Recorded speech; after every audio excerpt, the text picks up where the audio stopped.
Hi everyone, Team Dose Line 671 coming at you with an updated deck profile for the Noble Knights. Due to the ban list and with Mystic Mine being banned, we are going to update this. I've added some new cards and did some test plays, so as promised, I'll be giving you guys an updated deck profile and I can't wait to get started. So as always, don't forget to like, comment, subscribe, hit that bell, and be part of the notification squad. Without further ado, let's get started. First off, we play 3 copies of what I call the main starter in my opinion, Noble Knight Mcdrott. He counts as a normal monster while face up on the field. If he is equipped by a Noble Arms card, while you control no monsters, you could special summon a Noble Knight in defense mode. Also, while he's equipped, he becomes level 5 Dark Monster. So very handy and very great way to start off the combos. Also 3 copies of Noble Knight Kusanen, pretty much the keys-on of the deck, if you will, from Legendary 6 Samurai. If you control a Noble Arms card, you can special summon this card from your hand. Noble Arms equip spell, that is. So 3 copies of him. He special summons himself, and also he is a double summon if you overlay or link summon or exceed summon of him. I think I said overlay. I think I said exceed summon twice. It's okay. Also, if you synchro summon of him, and Noble Knights do have synchros, but for this version, once again, we're focusing more on the exceed and link lineup. So 2 copies of Kusanen.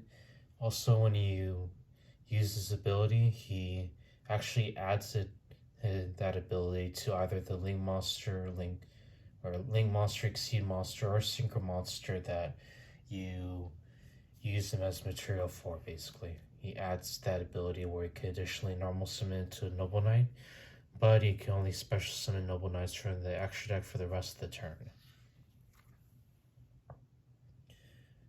Yes, Noble Knights from the extra deck, so you can still summon other monsters if need be. From your hand, or main deck, or graveyard, Bannerstone. So anyways, I'll go and continue with 2 copies of Noble Knight Brothers. This one's pretty much the Marauding Captain of the deck, but even better in a way, because when he's normal summon, you special summon up to 2 Noble Knight monsters from your hand, so this is a very good card. Also, he's a Walking Pod of Avarice. You target up to 3 Noble Arms or Noble Knights or Noble Knights from your graveyard, shuffle them to the deck and draw 1 card. So he's good at recovering combo pieces, and that effect is actually not once per turn. So if you summon multiple copies of him, you get to do it like 2 times. But once is all you really need, because he still needs certain Noble Arms in your graveyard. So that'll be it for the multiple copies we run. For the one-offs, we play Noble Knight Galan. His ability is simple. He's a 19 beater. If you control a light normal monster, you can special summon this card from your hand in defense mode, face-up defense mode, which is normally going to be Mcdrott or your copy of Borse, as they pronounce it. So Mcdrott counts as a normal type while face-up on the field, so does Borse. If he's equipped just like Mcdrott, he becomes level 5 and he's dark. And you can have him activate his ability where he has you reveal 3 Noble Knight cards from your deck, or Noble Arms cards from your deck to the opponent. The opponent chooses 1 to add to your hand, and the rest go to the graveyard. Chooses randomly, that is. So you could pretty much choose 3 of your Noble Arms card, or 3 of until Noble Arms are needed once again. Honestly, the best trap card in the deck, and one of the best traps ever made, honestly, in my opinion. It makes Noble Knight so viable. I'll show you what it is later. So, let's see. I'll keep them here. To continue the Noble Knight lineup, we also run one copy of Noble Knight Ivan, just one. I tried playing two. He tends to brick sometimes, so I'm okay with just playing one because we can search for him. But he's an excellent starter as well, so he could be another target you can summon with Madrot. Also to point out with Madrot, when you use his ability to special summon a monster, Noble Knight monster, he destroys that equipped card that is equipped to him. That's fine, because you could just switch it over to another Noble Knight. So Ivan, when he's equipped, you could special summon a token from your... or special summon a Noble Knight token. It's a level 4 light monster, 1000 attack and defense. I almost dropped something. But, yes. He's 17 attack, so pretty decent for a beat stick. And, also, when he's equipped, other Noble Knights gain 500 attack. That's actually really good and helps the OTK with just the pure Noble Knight lineup. And there's so many ways you could OTK with this deck. Yeah, Noble Knights can OTK if they really want to. Then again, almost every deck in Yu-Gi-Oh! Now OTKs. Wouldn't you agree? Before there's only certain decks that could OTK, but now majority of decks can OTK. Anyways, Noble Knight Dristan, pretty much the command of the deck, but it destroys any face-up card in the field if you equip him with a Noble Arms card. So, like, right when he's equipped, though, you activate his effect. And he destroys one face-up on the card in the field. Could get rid of, like, cards, like, until... or it could destroy cards, like, there can only be one, which does hurt the deck. It could also destroy goals in match. So this is pretty much your arsenal guy. Your, the one to clear the field, basically. So to continue, we also played Noble Knight Beware. And we're still learning how to pronounce these names, so do forgive me if I don't pronounce them correctly. I am doing my best. Noble Knight Beware. So Beware. So when he's no more special summoned, you send one Noble Arms equip spell from your hand to the graveyard. Or from your deck to the graveyard, that is, sorry. And also, you could target one Noble Arms card in the field and switch that over to another Noble Knight, re-equipping it. So yeah, that's that. And for the last of the Noble Knights free run, you guessed it, Infernal Knight, Renaud. He does count as a Noble Knight, I looked it up. And this is the card you guys have been requesting I add. So here you go. He is amazing, and I have so many combos we could do with him. I'm gonna do another video for the deck tutorial, so please stay tuned for that one, and I'll be updating a couple more deck profiles as well. So that'll be it for the Noble Knights lineup. Let's go and show you the support lineup. For the ladies, we run Gwynnifer, Queen of the Noble Arms. She's pretty much equip spell in monster form. You could equip her from your hand or graveyard to a Noble Knight monster, gains 300 attack.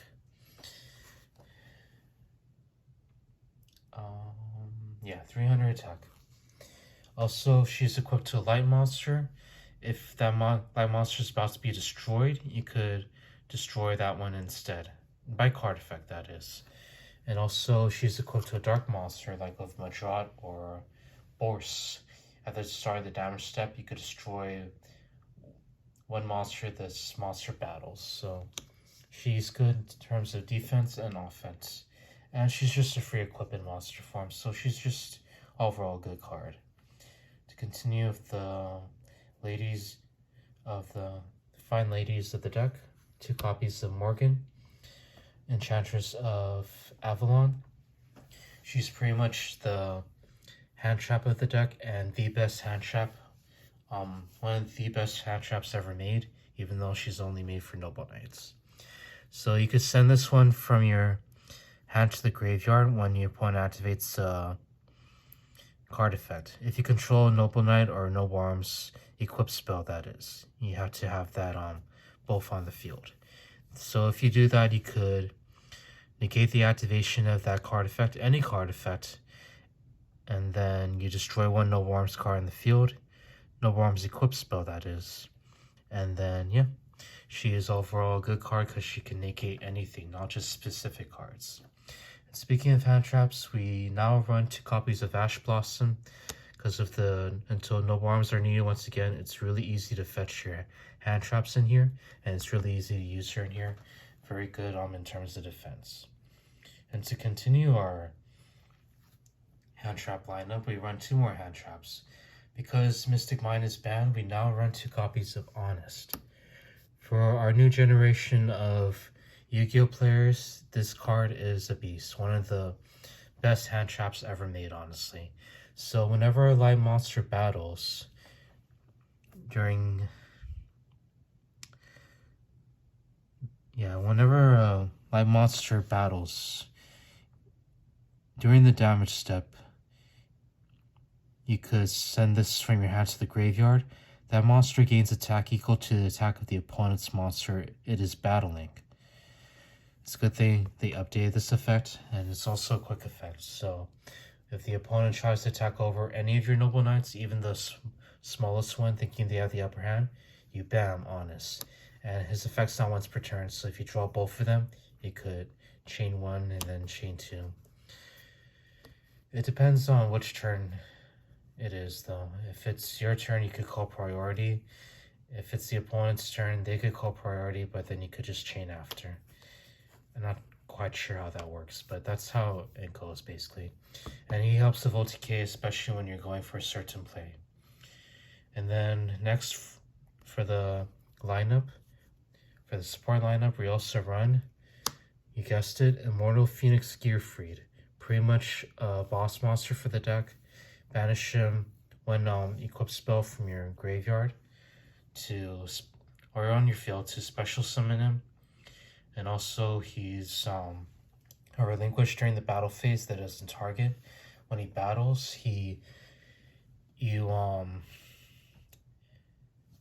what is it called? You can equip one face-up monster on the field to him, and then he gains 500. It doesn't target. Also, if the opponent activates a monster effect, you can suddenly equip spell to the graveyard and then negate the activation and destroy it. So he's a good Omni Negate, and he's good for offense as well. One of the best warrior cards ever made. So that'll be it for the monster lineup. For the spells, here we go.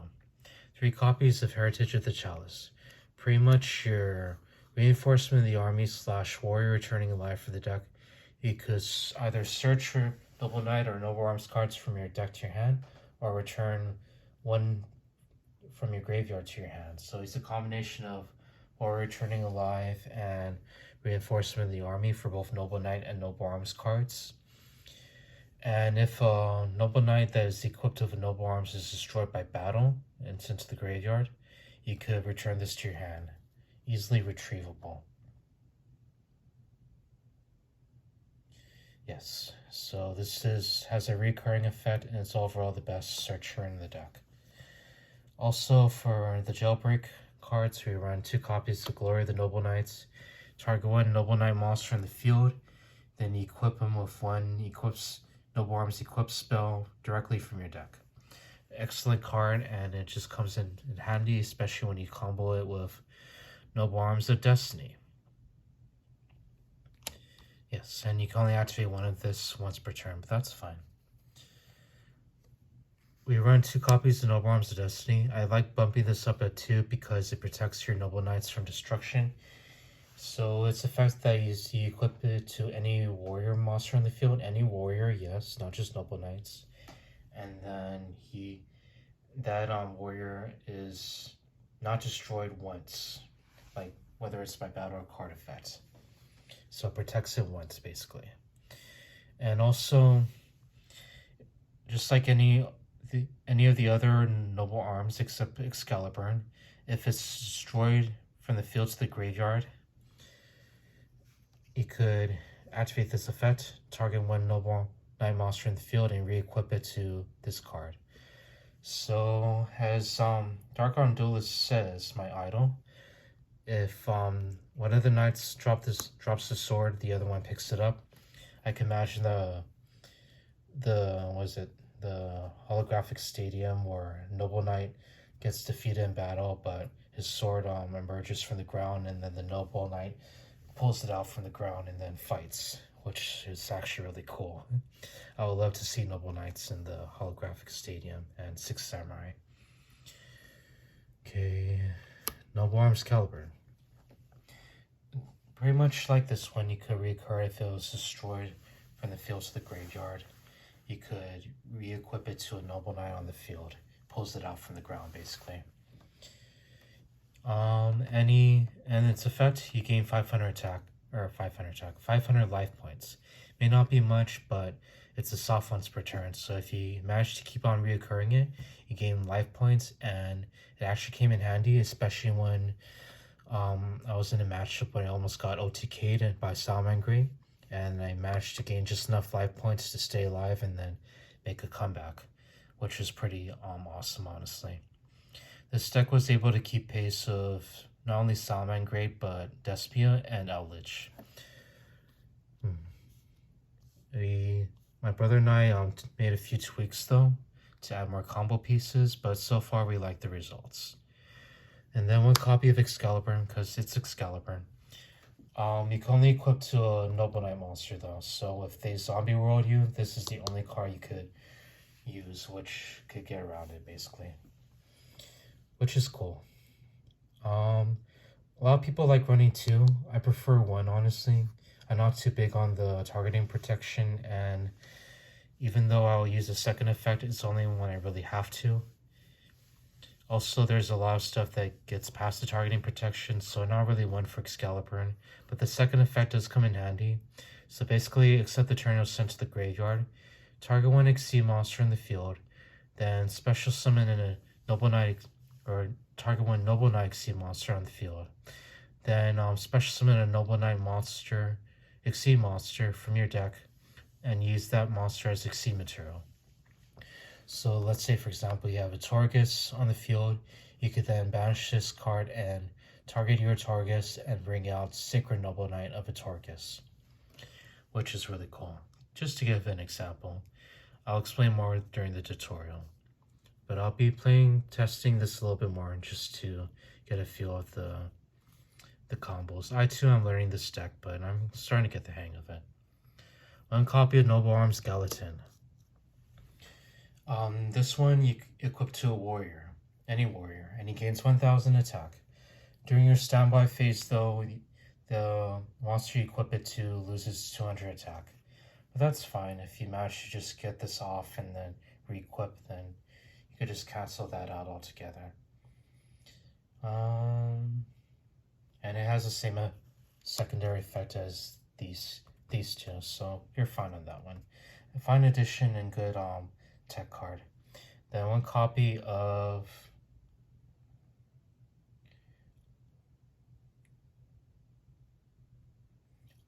Noble Arms Arthur, or in short, Lancelot's sword. My apologies, we're working on how to pronounce these because a lot of these are French. So basically, this one you equip to a warrior as well. And you could target one sick card in the field and destroy it, which is good against Labyrinth and Eldritch and you name it. And if you do that, the equip monster loses 500 attack, but that's okay. So just a techie card, so you have more names to go into when you're going into your Noble Knights. Okay, so, and then also Noble Arms Clarence. Equip to a warrior, pay 500, that warrior could attack directly. And also has the same secondary effect as these 4. So you're good on that one. This is actually really funny card because I'll equip it to like Custonin or Torgus, attack directly. They may phase 2 overlay into Zeus if I didn't use the effect of Noble Knight Brothers or Madrat. Also, Madrat, when you use his ability to special summon up to 2 Noble Knights from your hand, you are allowed to Noble Knights that turn. I forgot to point out for Noble Knight Brothers. So it's actually Madrat doesn't lock you, I'm sorry. It's these 2 that lock you into Noble Knights if you use certain effects that they have. But other than that, if you don't use those effects, like you don't have to, then you're good to go, which happens often. There are certain times where you don't have to use the effects, or you don't have to be locked into Noble Knights. So anyways, that'll be it for the Noble Arms lineup. For the generic spells, or maybe not all the Noble Arms, let's see. Generic equip spells, Living Fossil. We combo this with Renault, and it actually works really well. 1 copy of Monster Reborn, because it's a combo deck. You can still play Monster Reborn and get some combos in, and this one actually comes in clutch a lot. 1 copy of Reinforced Mini Army, a staple for every warrior deck no matter what kind you're playing. Samurai, Ninja, 6 Samurai, Ninja, Noble Knights, you name it. Excuse me. 1 copy of Double or Nothing. You guys know where I'm getting at with this. You pretty much, spoiler alert, summon Utopia Double, and then use the effect, search for this, and then overlay into Utopia, and then OTK for game. But if you're trying to attack over like a 3000 monster, you could always just chain Honest to deal more damage. So I'll show you how to do that in the tutorial, and I'll show you the Exceed Monsters Double or Nothing, or to use a Double or Nothing like Utopia Double and Utopia. So even if you draw this though, you could always just summon Utopia himself and then negate the attack of one of your big monsters and then chain Double or Nothing, and then you could attack again with double the attack. So yeah, Double or Nothing for tech, and it's really no big deal if you draw it. You could just think outside the box. That's what I did in one of my Master Duel games. And for the traps, only 3 traps. 3 copies of Until Noble Knights are needed once again. I was playing Impermanence near my brother and I talked about it. We agreed that we'll only be playing the hand traps that I can activate from the hand, basically. Like fully activate from the hand, because Impermanence I have to have no cards in the field, but more than likely this deck is always going to have cards in the field. So you want to play hand traps you could fetch with Until Noble Arms are needed once again. Reason why I say that is because this card, it says when you activate it, you could activate any number of cards from the top of your deck equal to the number of Noble Arms you control. So let's say you control 3, you excavate 3, you add 1 of them to your hand. Let's say one of them is Morgan or Ash Blossom, add it to your hand, and put the other 2 on top of the deck in any order. And most importantly, the first effect is not once per turn, so you could stack it so easily. So you could play like 2 of them at once, and then excavate 3, and then excavate 3 again. It's so good. So this is the reason why Noble Knights are viable, especially to play hand traps in there. So yeah, one of the best cards for the deck and one of the best traps ever made, honestly. And then the second effect, he could banish this card from the graveyard and then special summon a Noble Knight from your deck, whose names is different from the ones you have in the field or graveyard. Very good effect and excellent in coming back in certain games. So that'll be it for the main deck. Let's go on straight into the extra deck. For the extra deck, undoubtedly we run 2 copies of Iso 2000 Noble Knights. We all know what this does by now, guys, so I'll go ahead and speed it up for you. 2, because of Lethal Sagian that came back from the Bound Nest. Also because of Kashtira.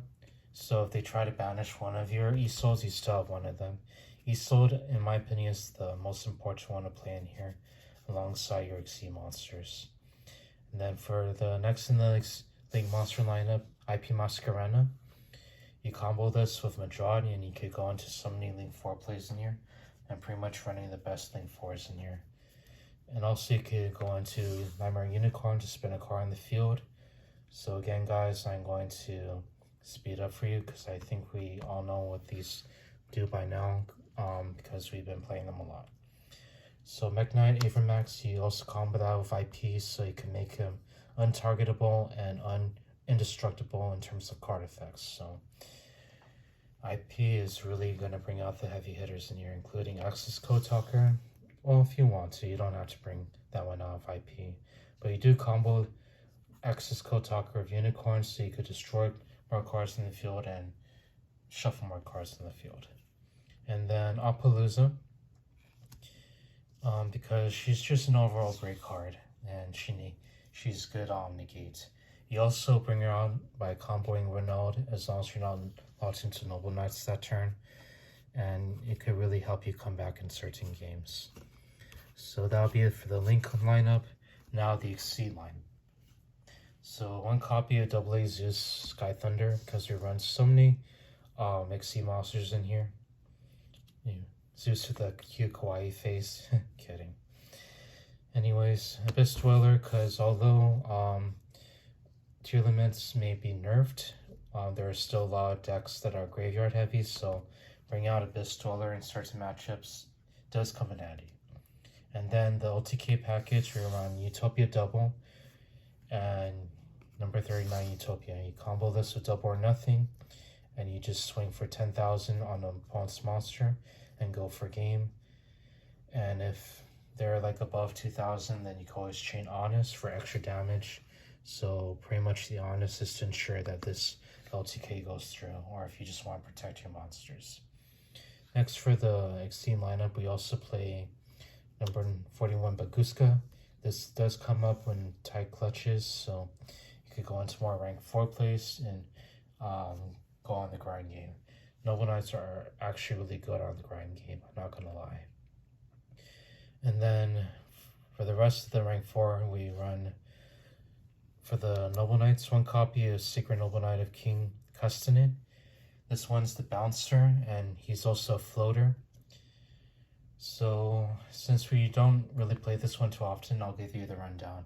You can use 2+ level 4 monsters to exceed summon into him. More specifically, any level 4 Noble Knight monsters. And you could attach any number of Exceed monsters from this card, target that many cards on the field, and return them to your hand. It's not a quick effect, unfortunately, but that's perfectly fine. And it's the opponent's cards, don't they, target? FYI. But the second effect is a quick effect in its own. So if this card is sent from the field to the graveyard, you could special summon one Noble Knight Exceed monster from your extra deck, except himself, and if you do, attach this card from your graveyard as material. So you can special summon your Torghast or Secret Noble Knight of King of Torghast. You notice I'm only playing one of him. I'm only doing this to make more room for the extra deck, and I feel that one is only really need for this version at least. One copy of a Torghast King of the Noble Knights. I'm also playing one because like you're leaving more room for the extra deck for option plays, and I feel you only really need to play one. And if I do need to summon him again, I could just always shuffle him back with Noble Knight Brothers. So pretty much this one's more like the MST of the deck.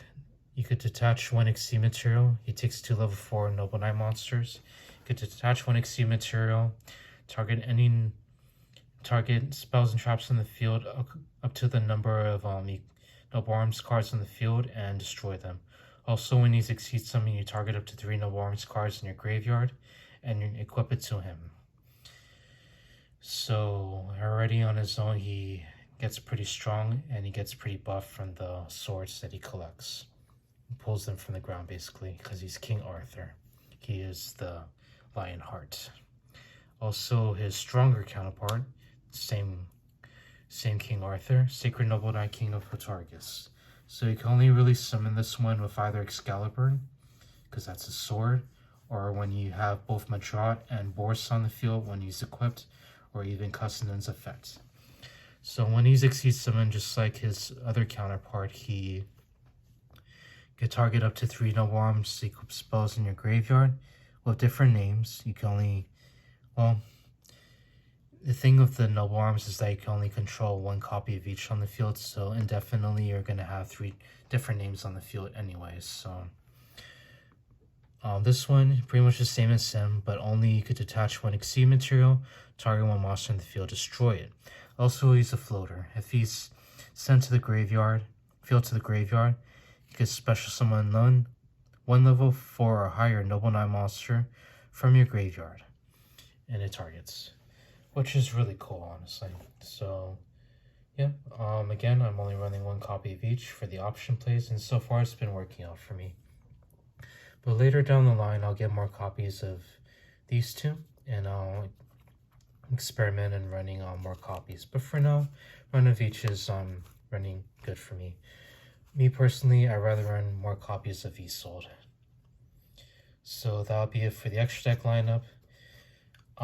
Side deck, I'll just go through it quickly because we all know what they do and we all know its purpose. Nibiru the Primal Being, Dwayne the Rock Johnson. Kidding. Token Collector, obvious reasons. Called by the Grave, obvious reasons. Cantraps, okay. And just graveyard control. Lightning Storm, because go Darth Revan on them. Because I keep on referencing Darth Sidious. Harpy's Feather Duster, because who doesn't like a clean house? Okay, I'll stop. Infinite Impermanence, to infinity and beyond. Okay, I'm not stopping. Dimensional Barrier, because it pretty much says, I don't like you pendulums, I don't like you fusions, I don't like you synchros, I don't like you exceeds. But it can't say I don't like you links, because this was made before Link Monsters came out. Hey. And 3 copies of Rivalry of the Warlords, because we're all warriors in here. And then it's good against certain matchups. Okay, so thank you so much guys for watching. Please stay tuned for the other deck profiles I'll be doing and some more of the deck tutorials. I'll also be posting more of my Master Duel replays just for fun to add more variety to this channel, and hopefully in the future I'll do some more booster pack openings. Haven't done that in a while, I noticed that. Anyways guys, God bless, take care from Guam, please be safe from the storm, and as always, please don't forget to like, comment, subscribe, hit the bell and be a part of the notification squad, and I'll see you guys in the next video. See you around guys. Take care.